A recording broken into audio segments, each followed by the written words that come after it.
Welcome, everybody. Hi, I'm Greg Andruck. You can see that down below. It's a little early, but I want to get all the early birds and think that we're not doing this.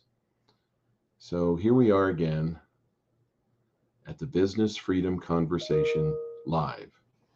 And I think this is the ninth one. We've been doing this a while. So it's going to click 1 o'clock here in a second. That's my time, 12 noon Pacific. There we go. So we're going to fire this off. This is a little different Business Freedom Conversation Live because this time it's just me. And the reason it's just me is I'm kind of setting the table for the November and the December ones because we're at year end. There's a lot of things afoot in the business world, and I think it requires a lot of planning. So I'm going to start with these few items that I have that kind of set the table as to where we are and what's happening. Again, I'm Greg Andruck, for those of you just signing on now, and it's the Business Freedom Conversation Live. So to start with, I want to reiterate why we call this the Business Freedom Conversation. Most people, the largest reason people go into business for themselves is to have more freedom. Um, I think it's kind of an interesting conundrum they wind up in, that they wind up getting restricted by the things that they're doing. And so we've designed a newsletter.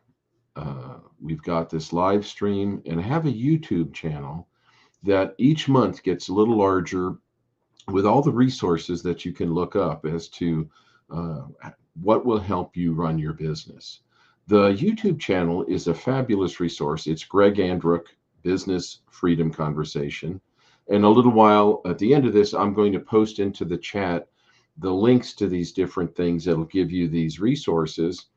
Um, but over on the YouTube channel, at the bottom of the video, there will also be the links. And what we've done on the YouTube channel is we've taken the larger videos, like the newsletter and this, and we break it into the different subject matters, which makes it searchable by those subject matters. So it's easy to go right to the 2 or 3 minute thing that might answer a question that you have.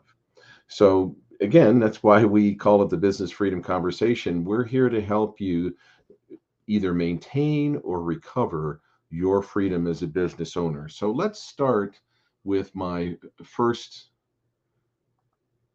bit of information here. So I love this picture of Albert Einstein. And I think that's where we are right now with so many things changing. When you get into the yin and yang of stagflation, I love his quote. It's used a lot by a lot of people. I love this picture of him. The significant problems of today cannot be solved at the same level of thinking that created them. So, in essence, we're in a brave new world here where we have all these things happening, where we have the economy going down, where we have inflation going up. These are things that until about 1970, the economists didn't think was even possible. So here we are with a second time, 40 years later of having this where the economy is slowing down. I mean, just to yesterday, Microsoft announced they're laying people off. Now we technically are in a recession because the first and second quarters of 2022 were economic decline, and the third quarter numbers are going to come out any day, and the preliminary information is not looking good. That is probably going to be 3/4 of a decline. But even if the third quarter does edge up slightly, you have all these major players, everybody, from Disney to Goldman Sachs, laying people off. Blue collar workers are still in demand, but with housing coming to a screeching halt, which we're going to talk about in a little bit, it's a brave new world. So here's something to consider, that nothing exists in isolation of anything else. That's an IPEC is a coaching school I went to, and it's a foundation principle. They've got 35 of them. It's interesting to consider that all these things are related. We are each intimately connected to everything else at all times, everywhere. So that means the decisions that we make affect other people, affect us later, They are all interconnected. We are all interconnected. So, what is the watchword of this? The fact that everything's interconnected. It behooves one to think about what employees want, what customers want, and what vendors want. And sometime in times that are more difficult and more stressful, that going forward, I think keeping these three things in mind will open a lot of doors in the future. So here's one I like. Simon Sinek. He's written several books. He This is one I really like because I think it's true in any endeavor. To be successful, we have to take financial risks. Well, all you business owners out there, you know that one really well. To feel successful, we have to take emotional risks. The reason I bring this up now is we're in a different environment. And some of the things that worked before won't work now. And that requires that new thinking that Albert Einstein's talking about. And it requires that emotional risk and emotional strength that Simon Sinek is talking about. So I have another segment here. And if you've been following my page, my profile, the posts that I've been doing, I've been talking about getting out in front of inflation. And the other day in the Wall Street Journal, there was a really good story uh, about doing this, and that's from Pepsi. Pepsi is a very well-run company, and I was found this article really interesting, and I felt it important to. I have a post. If you go to my profile and any of my pages, you'll see this post because I think this um, uh, that this story about Pepsi and what they're doing with inflation is an eye opener. And I think it's one that when you look at it, it comes up to what I'm saying about getting out in front of inflation. So here's what Pepsi did. And the thing that they did, because they're so professionally run, is they probably started this 3 or 4 months ago and they looked ahead. And the first thing they did was reduce promotions. So we're going to have another little section, the last section of this in a few minutes, and you'll see how this plays into that, which this is key. And this is why this is number one when we're talking about dealing with stagflation and improving your business during this time. What they then did was they focused on formats that are less sensitive to price. So that comes into knowing who your customer is, what type of a customer it is, and you really the bottom line here, reading between the lines, is you've got to go to the customers that really like and want your product, and you have to find those instead of trying to make a marginal sale. So it means really getting to know your customer. They raised their prices and they were shocked at, well, I wouldn't say maybe shocked, but they were surprised at least that they got a better than expected consumer reaction. My feeling is they got that better than expected consumer reaction because they are focusing only on the customers that are truly aligned with them and truly want their product. And because they're dealing with them successfully, they didn't get a lot of blowback because the price increase. We're going to get to the size of that price increase in a minute. This was really amazing to me. So by concentrating on their key customers, by using formats for them, I'm sure with their various products, it's the way they're sold, grocery vending, wholesale, all that kind of thing. They had a 12% unit volume increase in the entire company, which was twice what they forecast. And Pepsi benefits from a range of goods across income levels. So they considered the different types of customers. They reduced their promotions. They concentrated on those different segments of customers, raised the price, and we'll see. I think it's on the next one. All right. They don't have it there. I don't have it here right here. They raised their price 17%. That's a really big increase for a product like, well, Pepsi isn't just the soda, it's many, many products, but they created price points that are affordable. So all these things together, concentrating on the right customer, doing formats that work, it increased their unit sales and it increased their revenue. And that's something everybody can do if you concentrate on your customer. Who's my ideal customer? Pepsi expects cost increases to continue. Well, the last time we got into this, from 1973 to 1982, it took 9 years. It took 9 years to end this.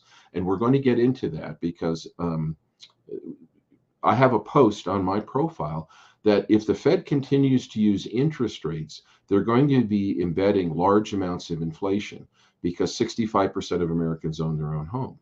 And but they don't move that often. 7.7% of them move a year. We'll get into this, but this is interesting. So here's the bottom payoff for Pepsi. Their earnings are up 22%. So here we are in a stagflation environment, the economy going down, costs going up, and Pepsi improved their bottom line 22%. Everybody can do that by focusing on the components of their business. And I think why I was so eager to show this to everyone, this is a positive story about getting out in front of inflation. Now, at the end of the article, Pepsi admits, we don't know how long we can keep doing this. There may be a time when we get sucked into the whole thing and our earnings go down. But so far, we've been able to stay ahead of the curve by doing these steps, which I showed you on the slides. And this is available to everybody. I have a worksheet available on my Power and Performance Coaching page that you can go to. That's a first step for this kind of thing. And if you're interested in going into that, there's lots of ways you can contact me on that. So the next segment that I have goes into what we're facing and how to deal with it. Kind of the thing that Pepsi looked at. So this live stream, we're talking about new thinking and new ideas. I'm showing you somebody who successfully implemented the key elements to deal with stagflation. And now I'm going to go in and show you the 9 things that you can do. And these are in addition to like what Pepsi did. And I think you'll find it really interesting. So the very first step is to improve productivity. I mean, we should kind of be doing that all along, but who knows? Take a look at it. If you look at being more effective and more efficient, it will improve your bottom line, and that's probably another thing that Pepsi did. Cut costs, kind of should be doing that all the time, but this is a tougher period to do that because everybody is looking to raise their costs. Evaluate prices. This is the biggest segment that Pepsi did that got them the biggest bang for the buck. But the tricky part to this is you're having to evaluate how you're pricing, but also to whom you're pricing, and be able to get those large price increases like Pepsi did of 17% or more. Boost quality. So this is an interesting one. Basically, you're giving the customer more and you're giving them something better. However you can make your product better and boost its perception by the customer, it's going to make what you're doing easier, including raising your price. Fortify the balance sheet. Get ready for a storm. It's not going to be easy. The next, hopefully it won't be 9 years, but it looks like they're using the same tools that they did before. And at the end, I will get into that. But we're going to continue to have crazy things like what's going on now, where we're not drilling for oil in the US, but we're asking Venezuela and Iran, people we've sanctioned, to sell us oil at below markets. That's not going to happen. So we have to be prepared that some of this is going to be difficult, and we're going to be prepared for a rainy day. Like what I mentioned, Pepsi said at the end of that article, they're saying, we don't know how long we're going to be able to continue to stay out in front of this, but we're going to keep using these techniques to do that. And they're also preparing themselves for when sales stop or decline or drop because the economy gets so bad that it's not possible to keep raising prices and unit volumes are affected. Now, here's the basics of getting out in front of inflation. Tighten your accounts receivable. You need to get us into a cycle where you're getting paid hopefully 1 or 2 cycles before you pay your vendor. Like food and grocery, it's a weekly cycle, but the vendors can get on payment cycles of a month. So, for example, it was about 7 or 8 years ago, Procter and Gamble moved most of its vendors to 90 days. Well, Procter and Gamble gets paid once a month by the grocery chains and the drug chains, and they only have to pay their vendors at 90. This is how you're getting ahead of stagflation. Is you need to make sure that you're the front guy getting paid, and there's many ways to do this. It's also a lot easier to say it than to do it, but there are lots of techniques available to accomplish that. We can help you with all that, and in fact, I've got a lot of people that have a lot of tools for you that are free that can start all this. The other thing, obviously, is to delay accounts payable. So, like my example of Procter and Gamble, Procter and Gamble gets paid 3 times before they pay their vendors once. And that means if they're raising their prices like Pepsi 17%, look at that. Look at what it does for Procter and Gamble. They're not having any financial difficulties. And in fact, they're probably increasing their profit like Pepsi because they get paid twice by Kroger, let's say, before they pay whoever gives them the stuff for their toothpaste or whatever products that they have. Now, this one is not a tongue-in-cheek one. We're going to have a real estate recession. We're already in it. Real estate sales have basically come to a screeching halt. This is the time to consider becoming a landlord. Now, you may have 87 problems on your plate, but this is the time to consider it, because over the next 6 months to a year, you're going to see some significant opportunities. You may want, if you're in a building, you may want to buy your building. There may be a lot of different things that you can do that will affect you positively in the future. Be opportunistic about acquisitions. Even for small businesses, acquisitions can be very successful. I've been involved with billion-dollar acquisitions, and I've been involved with acquisitions for less than $100,000. And this is the time also to consider acquiring a competitor, because or maybe someone that has an ancillary product that fits with your products or services, because maybe the other person wants to throw in the towel that all this stagflation and government problems and whatever is too much for them. This is also the opportunity to buy another business, which will, if you lower your costs and increase your revenue. This is one of the